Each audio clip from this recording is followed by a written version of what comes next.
BC మైనార్టీల ఐక్యత, వర్ధిల్లాలి ఎస్సీ బీసీ మైనార్టీల ఐక్యత, వర్ధిల్లాలి ఎస్సీ బీసీ మైనార్టీల ఐక్యత. కొనసాగిస్తాం.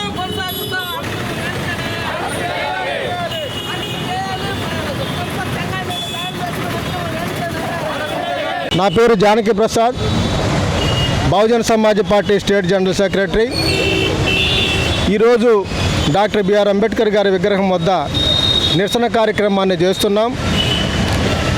బహుజన్ సమాజ్ పార్టీ, ఎస్డిపిఐ, అలాగే వెల్ఫేర్ పార్టీ ఆఫ్ ఇండియా 3 పార్టీలు కలిసి ఈ యొక్క కార్యక్రమాన్ని చేస్తూ ఉన్నారు. ఎందుకోసం చేస్తున్నారంటే 2 రోజుల క్రితం ఎస్వి యూనివర్సిటీలో ప్రొఫెసర్ చెంగయ్య గారి మీద దాడి జరిగింది. ఆయన చేసిన పొరపాటు ఏమీ లేదు. ఆయన బల్ల మీద మన క్రైస్తవులకు సంబంధించిన బుక్ పెట్టుకొని ఉంటే గుండాలు, మతోన్మాద గుండాలు, ఆర్ఎస్ఎస్ గుండాలు, బజరంగ దళ గుండాలు, ఏబీపీ గుండాలు వెళ్ళి అతను నిర్దాక్షిణ్యంగా చొక్కా పట్టుకొని బయటికి లాక్కొని వచ్చి నిర్దాక్షిణ్యంగా దాడి చేయడం జరిగింది.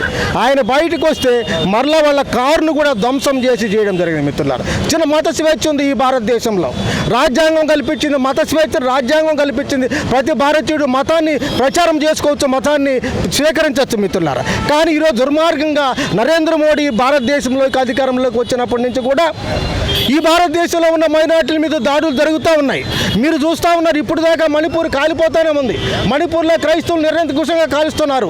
ఈ భారతదేశంలో మసీదులన్నింటినీ కూడా స్వాధీనం చేసుకుంటారు. మాది హిందూ దేవాలయం కింద ఉందని, లేదా ఇంకొకటి బాయి ఉందని, ఇంకోటి ఉందని ముస్లింల మీద, క్రైస్తవుల మీద నిర్దాక్షిణ్యంగా దాడులు జరుగుతూ ఉన్నాయి.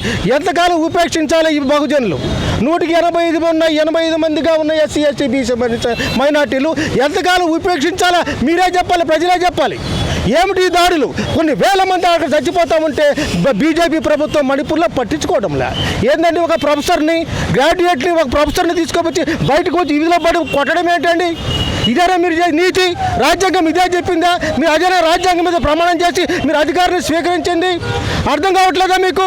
అందుకే మిత్రులారా, ఈరోజు ఇక్కడున్న పార్టీలు కూడా, ఆంధ్ర రాష్ట్రంలో ఉన్న పార్టీలు కూడా అతనిగా కొమ్ము కాస్తూ ఉన్నాయి. ఈరోజు భారతదేశంలో దోపిడీ జరిగిపోతూ ఉంది. పోర్టులు వాళ్ళ పరమైపోతున్నాయి, రైల్వే స్టేషన్లు వాళ్ళ పరమైపోతున్నాయి, మన ఎయిర్పోర్ట్లు వాళ్ళ పరమైపోతున్నాయి, అదానీలు అంబానీలు చేతికి వెళ్ళిపోతున్నాయి. కానీ ఏం పట్టించుకోవడంలే. ఈరోజు చూసాం, నిన్న మన కాకినాడలో కొన్ని వేల టన్నులు, లక్షల టన్నులు బియ్యం గిమ్మవుతున్నాయి, పేదల బియ్యం. ఎప్పుడు దాకా ఈ దోపిడీ జరగాల? ఈ దోపిడీ ఆగాలంటే ఎస్సీ ఎస్టీ బీసీ మైనార్టీలు ఏకం కావాలి, ముస్లింలు ఏకం కావాలి మిత్రులారా. ఏకమైతేనే ఈ యొక్క దోపిడీని అరికట్టగలం, ఈ మతోన్మాదాన్ని అరికట్టగలని చెప్పి మేము విజ్ఞప్తి చేస్తూ జై భీమ్, జై భారత్.